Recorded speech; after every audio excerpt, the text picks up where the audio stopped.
Assalamu alaikum wa rahmatullahi wa barakatuh. Je vous demande une minute, parce que je n'ai pas le livre avec moi, je vais le mettre en PDF sur la tablette. La ilaha illa anta subhanaka inni kuntu min adh-dhalimin.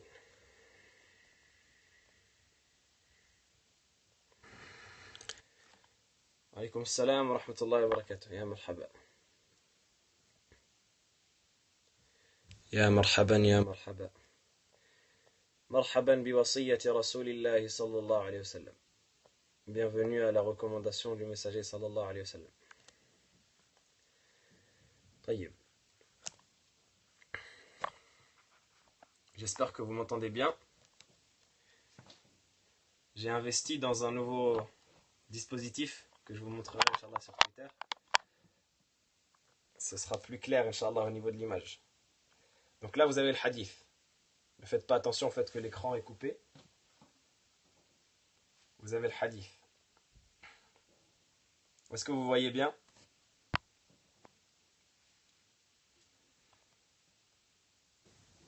طيب. Alhamdulillah.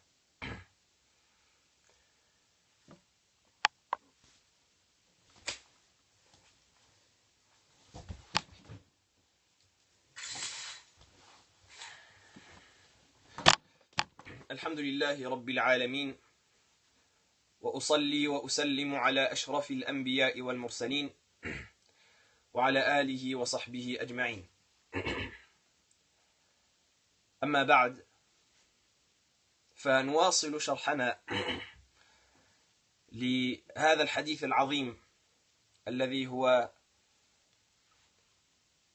الحديث المسمى بحديث جبريل. Donc on continue l'explication du deuxième hadith de l'Arba'in al-Nawawiyya et on va la terminer Inch'Allah Ta'ala. Ce hadith qui est très important, dont on a expliqué déjà une bonne partie. Donc on s'était arrêté à la définition de l'ihsan. Qui est-ce qui peut me rappeler ce que c'est que l'ihsan?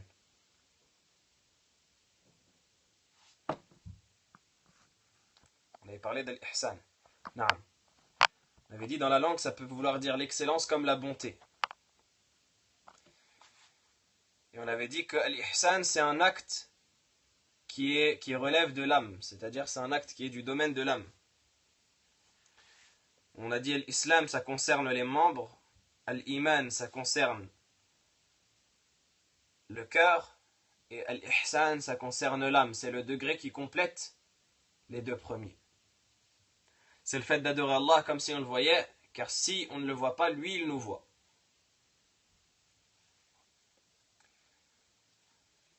Taïb. Donc on a dit, le prophète sallallahu alayhi wa sallam, il a été questionné par Jibril ici sur les 3 degrés de la religion. Le prophète sallallahu alayhi wa sallam a été questionné par Jibril sur les 3 degrés de la religion, qui sont l'islam, l'iman et l'ihsan. L'islam au sens des actes, l'iman au sens de la foi, et l'ihsan au sens de l'excellence. On a dit que l'iman également, on a parlé des piliers de l'iman, simplement pour réviser, qui pourrait me parler par exemple des 4 points de la croyance au destin. Il reste 1 minute de révision.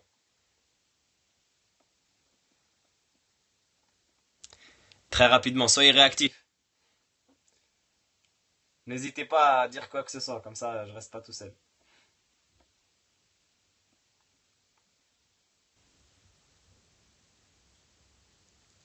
Reconnaître la science, ahsanti. Reconnaître la science d'Allah subhanahu wa ta'ala, le fait qu'Allah subhanahu wa ta'ala sait tout et connaît tout. Ensuite, reconnaître le fait qu'Allah subhanahu wa ta'ala ait écrit le destin 50 000 ans avant la création des cieux et de la terre, en créant Al-Qalam, ahsanti. Et qu'Allah subhanahu wa ta'ala ait décidé tout ce qui allait se passer, tout ce qui se passe sous la décision d'Allah subhanahu wa ta'ala uniquement. Est-ce que l'être humain a une volonté? Naam, l'être humain a une volonté, mais elle est sous la volonté d'Allah subhanahu wa ta'ala. للإنسان مشيئة لكنها تحت مشيئة الله النافذة. L'être humain a une volonté, mais qui est sous la volonté d'Allah subhanahu wa ta'ala. Si Allah subhanahu wa ta'ala veut que la chose se passe, elle se passera. Et si Allah subhanahu wa ta'ala ne veut pas, elle ne se passera jamais. Et le quatrième degré, c'est Al-Khalq, la création. Ces 4 degrés-là, ou ces 4 points-là de la croyance au destin, ils ont été rassemblés par un vers de poésie que les savants donnent, qui est علم كتابة مولانا مشيئته وخلقه وهو إيجاد وتكوين. Celui qui veut noter, je le répète, علم كتابة مولانا مشيئته. Donc ça c'est la première partie, c'est le sadr du bayt, c'est la première partie du bayt. Et le ajz du bayt, la deuxième partie du vers. وخلقه وهو إيجاد, avec une hamza, un ya, un jim, un alif et un dal. إيجاد وتكوين. C'est cela le vers qui rassemble, le vers de poésie qui rassemble les 4 points de la croyance au destin. طيب. Les personnes qui se connectent sur ce périscope parce qu'ils n'ont rien à faire le dimanche parce que téléfoot c'est fini, barakallahu fikum, veuillez disposer. Si vous êtes sérieux et que vous voulez écouter, même si vous n'avez pas un grand niveau et que vous voulez seulement profiter, marhaban, bienvenue à vous. Et si c'est pour faire les trolls et poster des messages qui n'ont rien à voir, restez à votre place, jazakumullahu khaira. Je ne sais pas si vous allez comprendre jazakumullahu khaira, ça veut dire qu'Allah vous récompense. طيب. La poésie que j'ai dit, c'est les 4 points de la croyance au destin qu'on avait mentionné la séance précédente pour ceux qui étaient avec nous. C'est le fait de croire qu'Allah subhanahu wa ta'ala sait tout. Allah subhanahu wa ta'ala connaît le destin. Il sait ce qui s'est passé, il sait ce qui va se passer, il sait ce qui ne s'est pas passé, ça se serait passé, comment ça serait passé. Allah subhanahu wa ta'ala a écrit le destin. Ça c'est le deuxième point. Allah subhanahu wa ta'ala a voulu que le destin se passe. Rien ne se passe sans la volonté d'Allah subhanahu wa ta'ala. Et le 4e point, c'est qu'Allah subhanahu wa ta'ala a créé le destin, il a créé les hommes et ce qu'ils font. Wallahu khalaqakum wa ma ta'malun. Allah subhanahu wa ta'ala il dit, Allah vous a créé ainsi que ce que vous avez fait. Les actes des gens sont créés. Taïb, on passe à la suite du hadith pour le clôturer rapidement. Wa fika barakallah. Ensuite, cet homme-là, étrange, qui est venu voir le prophète sallallahu alayhi wa sallam, il lui pose une nouvelle question. Après l'avoir questionné sur les 3 degrés de la religion, il lui pose une nouvelle question. Il lui dit « Fa'akhbirni 'ani as-sa'a » Informe-moi de quand est-ce qu'est le jour de la résurrection. Il pose la question au prophète sallallahu alayhi wa sallam en disant « C'est quoi la date du jour de la résurrection ?» Le prophète sallallahu alayhi wa sallam il lui dit « Mal mas'oulu anha bi'a'lama min as-sa'il » Le questionné n'en sait pas plus que le questionneur. Le questionné n'en sait pas plus que le questionneur. C'est-à-dire que la personne qui pose la question, elle est aussi ignorante de la date du jour de la résurrection que la personne qui est questionnée. Qui est-ce qui est questionné? C'est le messager sallallahu alayhi wa sallam. C'est le messager d'Allah sallallahu alayhi wa sallam qui est questionné. Et qui est le questionneur? Qui c'est qui est le questionneur? Qui est cette fameuse personne mystérieuse qui est venue dans l'assise du prophète sallallahu alayhi wa sallam? Jibril. Ahsantum.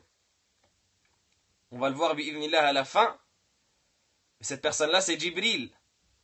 Donc Jibril, la meilleure des créatures parmi les anges. Et le prophète sallallahu alayhi wa sallam, le meilleur des hommes et la meilleure des créatures, toutes catégories confondues. Le meilleur des anges et le meilleur des hommes. Le messager des anges. Jibril, c'est le messager des anges. Allah subhanahu wa ta'ala, il l'envoie en messager pour transmettre sa révélation au prophète.